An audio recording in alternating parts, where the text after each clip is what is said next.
and welcome to Stitches and Stories Studio Podcast, where we take you from first draft to first reader. And I'm your host, Millie Story. This is episode 8, and we're going to be talking about your first drafting setup, Word versus Google Docs plus one editing tool that won't ruin your life. If you're a new writer or you've just been trying to get that first draft done for a while, today's episode is going to make you feel like someone just took a heavy load off of your shoulders. Because we're talking about something that trips everybody up in the beginning, tools. Or more specifically, the way we convince ourselves that we can't start writing until we have the perfect setup and just the right tool. The problem is, if you ask 10 people the best writing setup or the best writing tools, you're going to get 10 different answers. So it's hard to know what works for you. So we're going to do a little experiment and trial and error and find out what works best for your personal style. And listen, I love a good setup. I nerd out on workflow, templates, and I have an unhealthy obsession with office supplies. But if we're going to be honest, sometimes researching the best writing software is really procrastination dressed up in a cardigan and holding a planner. So today I'm going to try to help you pick a setup that you can use today, one that's simple and realistic, and it'll give you one editing tool to add later after you've written all the words.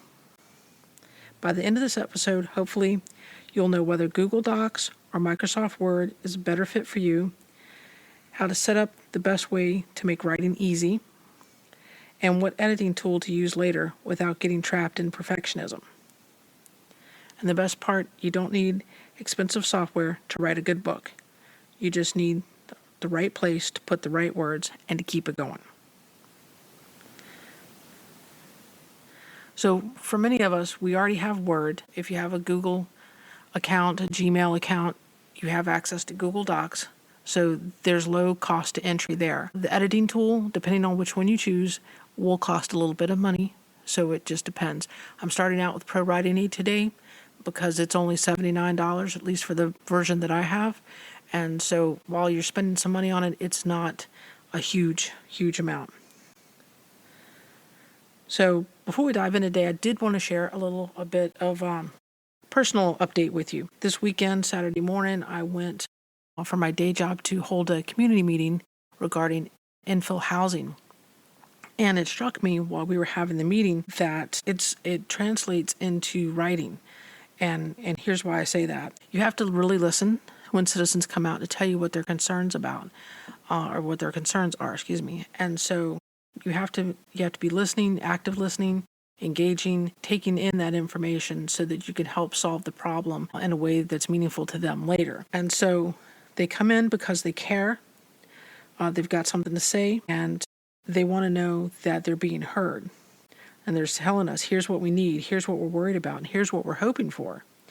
And a big part of that is taking all of that, sometimes messy, emotional, but often really thoughtful, and turning it into something clear and meaningful. But really, how's that different from writing? As authors, we're still doing the same beautiful kind of translation. We listen to the readers. We listen to our own curiosity. We listen to what's working in our processes and what's missing. And then we try to deliver something that lands back where we need it to be. A story that satisfies, a newsletter that makes people have a feeling of real connection, and a message that says, I see you and I made this for you. And on a lighter side, this weekend, it's also my husband's birthday, so we're going out and having lunch and doing some fun activities and celebrating.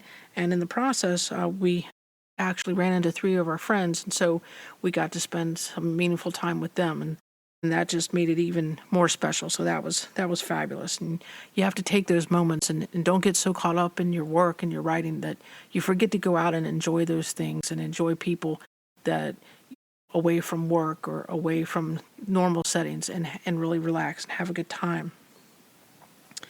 Additionally, I'd like to share a small milestone with you. It's been a year since I started my Substack account, which was on March 2nd, and I had 2 subscribers, and I'm very grateful for them. But I also wanted to share with you that since then, 1 year later, I now have 125 subscribers, 142 followers, which to me is just completely amazing. And I am appreciative of each and every one of you. You guys are awesome. And I'm sharing this not as a humble brag, but as proof that if you show up consistently, it does pay off. It may not be instant, it may not be loud, but it's real and it grows. And my fellowship is growing every week, and I'm just blown away by that and by all of you. Again, I really appreciate you coming along for the ride. Okay, let's get into today's episode. So here's a rule that I want you to borrow today and try it out for yourselves. I want you to pick one drafting home and try it for the next 30 days. That's it. That's not 5 apps. It's not, draft on this tool, but outline on this tool, and then research over here on something else, and then copy it into this. And you're doing like 5 different things just to get your first draft down. And that's completely overwhelming and can be discouraging. So we don't want that. We want you to be excited about what you're writing, love what you're doing, and not let the mechanics of it and the process weigh you down, make you not like the process of getting your story out there. So my first topic is Google Docs, because I personally will write anywhere at any time. If I'm waiting in line and I have a spark or something that's happening around me I think could translate into a good scene or something like that, I'm going to write it down or I'm going to include it somewhere. So Google Docs is your anywhere choice. It's simple, it's easy. You can access it from just about anywhere.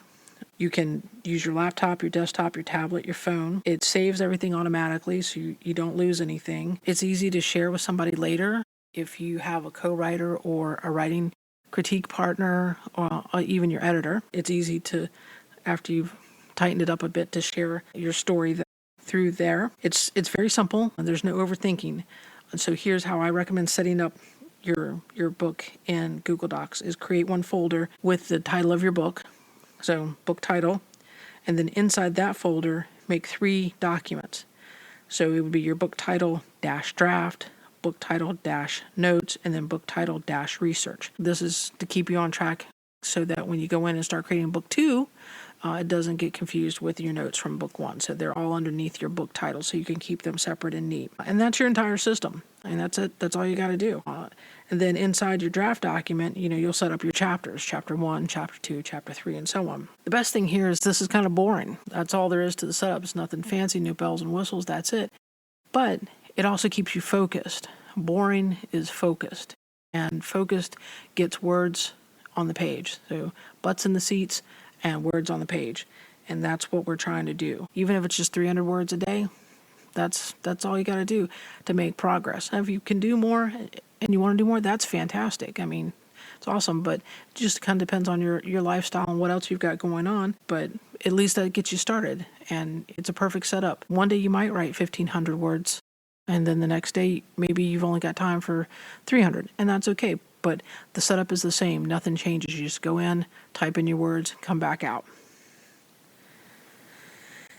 So Microsoft Word, we're all pretty much familiar with that, I believe. And that's a great choice if you're more of a traditional person and you prefer the traditional manuscript style, that whole drafting experience, almost like a Hemingway effect if he had Word. So here's what's good about Word. It gives it that real writing feel for a lot of people. It is standard for editors and other types of submissions. So once everything is polished and you're going to kind of put it out there to an editor or someone, everyone takes Word.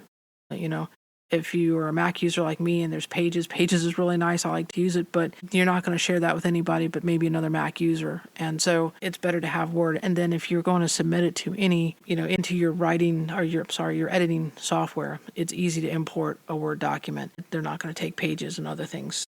So you're eventually going to have to get it into Word, even from Google Docs in some cases, to get it into whatever editing tool you want, and then certainly if you're submitting it to someone for a review.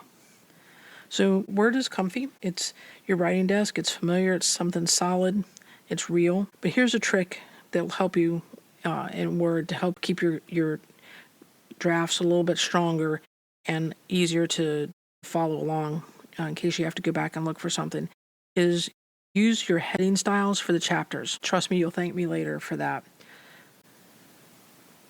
Now, you don't need to become a formatting wizard, but once you set these chapter titles in a heading style that works for you, Word can then help build navigation for you, and that can be important later if you're trying to go back and find something. Like, you can't remember, you're in chapter 5 and you can't remember exactly what you said in chapter 2 related to a character, like maybe their eye color or something. You need to be able to go back and find that pretty quickly.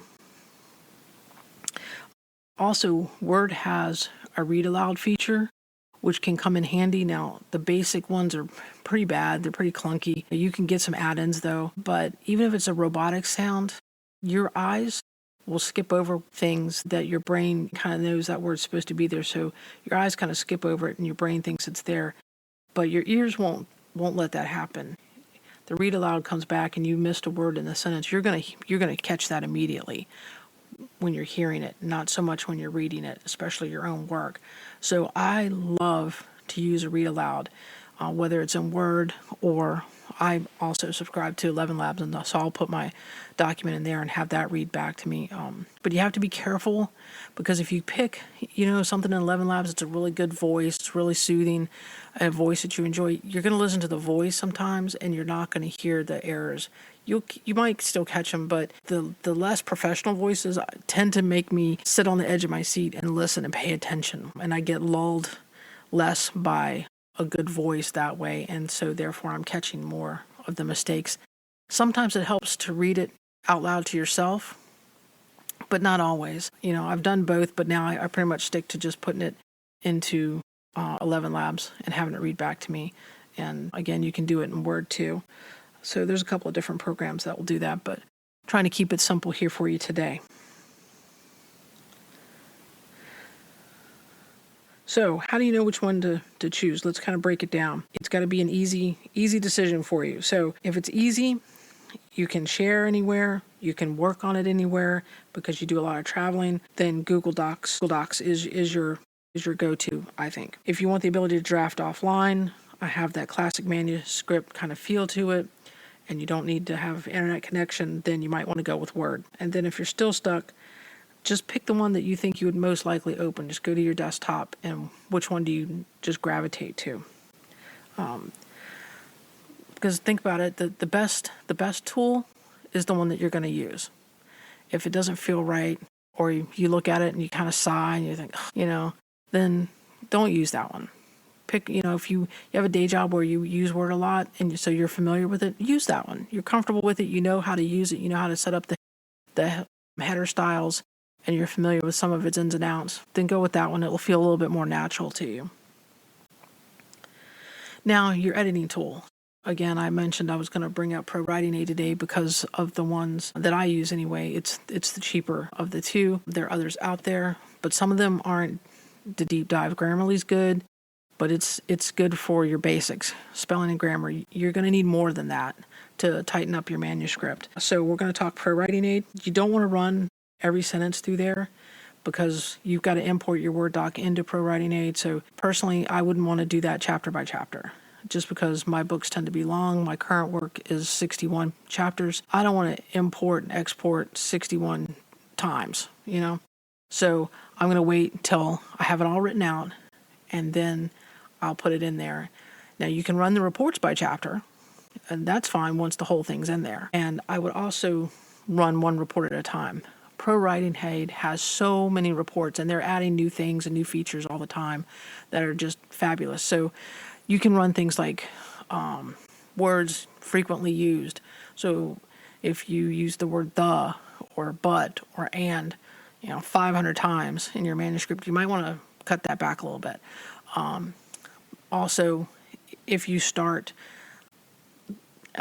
three sentences in a paragraph with the same word, each sentence starts this happened, this, that's going to get boring to your reader, and they're going to get frustrated. So you want to keep that interesting. So you can run that report, and of course it will do spell check as well. So you just have to be careful with some of it, and if you write science fiction like I do, where you have alien names and places and things that any program, whether it's pro writing or not, are not going to recognize. So they're going to hit it for a couple of different things.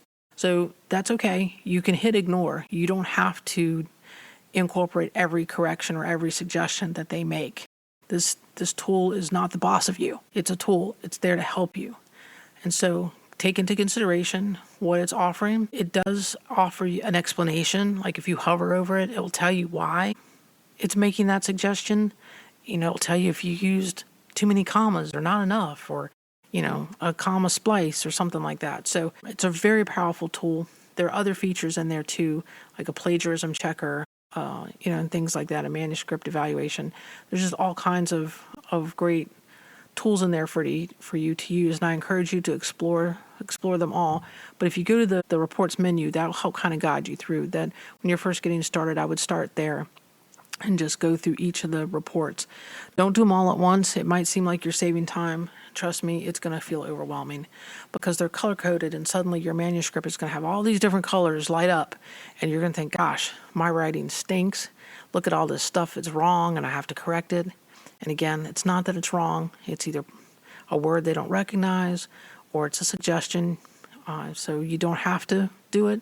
But if it's a grammar suggestion, I would seriously consider thinking about that one and maybe implementing those, unless it's dialogue. And dialogue can be grammatically incorrect, and it can be slang, and it can be words it doesn't recognize, because that's who your character is, and you want to leave those there because that enriches the story. You don't want it to read like a textbook and be rigid and strict. The dialogue is, kind of your freestyle, where in the other parts of your book, you're adhering to the rules of the road. But your dialogue is your personality of your characters, and that's, how you get it conveyed. There's no visual. So that's a very powerful way to have your character convey who they are, is through their dialogue and the way that they speak, whether it's, slang or whether it's something, posh and formal. So it just conveys who that character is and helps the reader understand. So just kind of keep that in mind. Pro writing is a great second pass tool. Like I mentioned before, I run it through several times. It's a second pass, but second pass is broad. It can be, second pass could be 3 and 4 and 5 times through. Also, you want to not get too derailed by all of these things. So again, don't use it while you're drafting, and don't get hung up on trying to edit yourself as you go. You want to try to just get the words down, and editing is where you start making it work. You start shaping it, molding it, polishing it, and turning it into the thing that you have in your brain, the finished product. We often see our finished product, but getting there, even with words, just like throwing pottery, it's messy in the beginning until you get it shaped and fired and bring it out in that polished mode. So embrace the editing, enjoy it. I know when I first started, I hated editing. I thought it was a critique of my craft and my work, and that, I wasn't any good at it, and it needed all these changes. But then I learned that's where the magic happens, is in the editing process. The first draft is just getting it out of my head, and editing, I can't wait to get to the editing part. I want to get the words down on paper so I can start shaping and molding it and crafting it. And then a lot of times, I find when using pro writing, if it tells you you've used a word like "and" too many times, it's not just a matter of taking that word out, deleting it, and adding a comma. Maybe there's a whole new way of saying what you're trying to say. You just change the whole structure of the sentence. And that's great, because it adds some depth and character and variety to your sentence structure. And you want that because it makes the read interesting for the reader. So here's our beginner's workflow. You draft messy on purpose. You do a quick read aloud pass, and then you put it in your editing tool, and then you move on. And that's the whole rhythm. It's not fancy, it's not complicated, but it does get results. So here's a tiny challenge for this week. Pick your drafting home, Word or Google Docs, create 3 files, draft, notes, and research, and then write 300 words a day. It's not perfect words, they're not polished words, they're just your words. And it's not about impressing anybody, because you're the only one who's going to see it until you're ready to share it. So it gives you something to shape. It gives you something to mold into this really awesome story that you're going to share with the world and blow everybody's mind away with how awesome you are. So thanks for hanging out with me today. If this episode helped you, please subscribe, leave a review, share with a writer friend who's currently reorganizing their notes for the third time instead of writing chapter 1. There's no judgment here. If you want to reach out to me, leave a comment. You can reach me at Millie, M-I-L-L-Y, at stitchesandstories.com. My website is stitchesandstories.com. On Instagram, I'm Melissa L. Story _author. And then on Facebook, YouTube, Substack, and X, I'm Melissa L. Story. So again, I'm Millie Story. I'll see you next time. Until then, keep the words coming.